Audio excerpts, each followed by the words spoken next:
네, 이틀 전 이낙연 전 대표가 민주당 의원 129명의 만류에도 결국 탈당을 선택했었죠. 그런데 이 129명에 포함되지 않은 의원들을 향해서 당내에서 또 다른 비판의 목소리가 나오고 있습니다. 이게 마치 끝나고 나면 거기에 올라가 있는 129명과 올리지 않은 나머지 사람들은 또 갈라치기가 될 게 뻔하죠.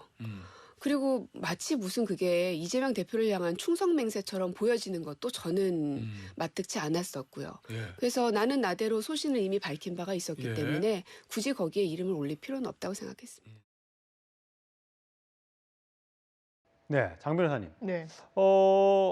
고민정 최고위원이 그러니까 보니까 윤영찬 의원이 원칙과 상식 4인방 중에 혼자서 민주당에 이제 남았잖아요. 그게 이제 과거에 문재인 청와대에 근무했던 사람들이 계속해서 설득을 하고 통홈을 하면서 저녁마다 설득을 해서 남게 됐는데 그렇게 설득해서 남겨놨더니 돌아오는 건 왜 남게 했냐 내보내지 않고 라고 하면서 지금 비판이 계속 날아오고 있다는 거 아닙니까? 그렇습니다. 그게 맥락이 있어서인 것 같은데요. 저는 당의 잔류를 선택한 거에 대해서 뭐 비판해서는 안 된다고 합니다. 뭐 일각에서 뭐 징계 이야기도 나오는데 징계할 사안은 더더욱건다는 아니고요. 다만 이 뭐 기자회견장을 원칙과 상식 이 3명의 의원들이 나갈 때 윤영찬 의원실에서 잡았다는 이야기도 있고요. 또 거의 2시간 전인가요? 이원욱 의원이 라디오 인터뷰를 할 때 4명이 함께 한다고 이야기했거든요. 예. 탈당한다고. 그렇다면 왜 급작스럽게 어떻게 보면 저희 제3자 입장에서는 급작스럽게 보이는 것도 사실이지 않겠습니까? 그렇다면 본인의 지역구에 있는 혹시 친명이라고 일컬어지는 경쟁 상대인 현근택 변호사의 어떤 이슈 때문에 본인의 공천 가능성이 높아져서 이 선택을 한 거 아닌가라고 보여지는 부분이 있습니다. 이게 굉장히 보기 좋아 보이는 선택은 아닐 수 있거든요. 그렇기 때문에 이런 좀 논란이 지금 꺼지지 않고 계속되고 있는 것 같습니다. 예, 서정학 변호사님. 비명계 의원들이 지금 나갔단 말이죠. 지금 이제 공격은 친문 의원들을 향하고 있다라고 해석해도 되겠어요? 그렇죠. 아마 이제 또 남아 있는 의원들끼리 또 이제 서로 이제 계속 전쟁을 하듯이 싸울 거고요. 근데 저는 윤영찬 의원의 탈당을 막은 거는요, 정성호 의원을 봅니다. 아, 그래요? 예. 왜냐?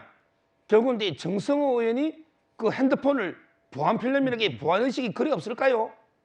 딱 이게 기자가 보라고 아예 그냥 딱 그 부분만 보이더라고요. 그러니까 윤영찬 의원의 지역구에 도전하고 있는 현근택 친명계 변호사가 결국은 지역구에서 불미스러운 일이 휩싸였을 때 징계하냐 마느냐를 이재명 대표가 상의했다 그 문자인 거죠. 거기 보면 이제 그 현근택 근데 그 변호사가 컷오프라든지 막 이런 게 징계 수에 놓잖아요. 예, 예. 이걸 이게 딱 보여주니까 저는 야 그러면 이게 윤영찬 의원이 희망이 있다. 현근택 변호사만 만약에 컷오프 못 놓으면 다른 후보들은 내 이길 수 있다. 이런 생각이 안 들었겠어요? 저는 정성호 의원이에요. 원래 그 국회의원들이 고의로 핸드폰 정치도 합니다.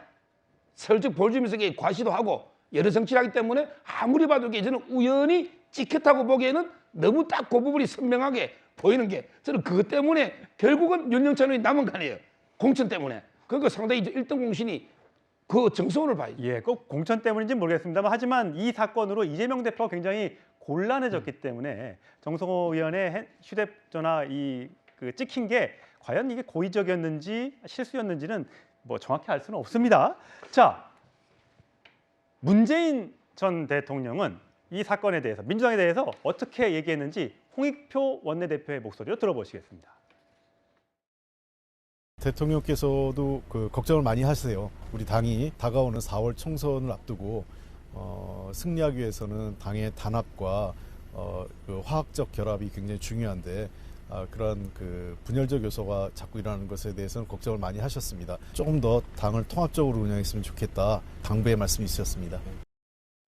예, 김영준 의원님. 네. 만나서 요즘 뭐 문재인 전 대통령을 찾는 사람들이 굉장히 많은데 민주당 하나된 모습으로 총선에서 반드시 이겨야 된다 하면서 통합적 당 운영을 강조했다고 하는데 이것이 이미 이제 비명계 의원들은 대부분 먼저 이제 선도 탈당을 했고 이제 아까 말씀드렸다시피 임종석, 고민정 등등의 친문 의원들을 향한 자객 공천이라든지 뭐 이런 비난이 쏠릴 경우에 얘기에 대비해서 하나된 모습을 좀 보여달라. 친문은 내비둬라. 이렇게 해석을 해야 됩니까? 저도 좀 그런 쪽이 있다고 봅니다.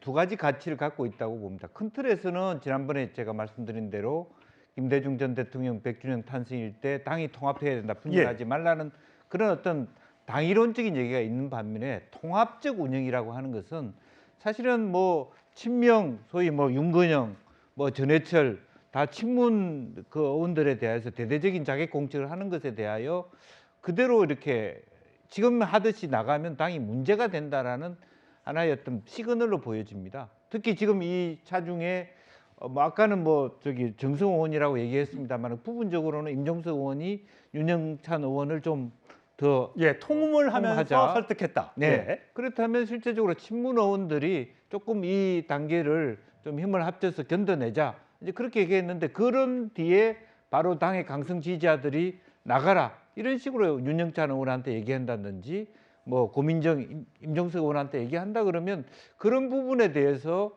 문재인 전 대통령이 그 이재명 대표에게 문제 제기를 하고 있다고 봐요. 예. 이것이 단순하지가 않습니다. 뭐 겉으로는 통합이라고 하지만 차기 전당대회에서는 말하자면 친명과 친문 간의 치열한 싸움이 있을 수도 있다는 것을 전제로 하는 것이라고. 예. 조금 짧게만 좀 말씀드려야 예, 될 것 같습니다. 그러네. 왜냐하면은 데이터도 분석하지만 저는 이제 방송에서 윤영찬 의원과 관련된 부분이 아주 많이 거론이 되거든요.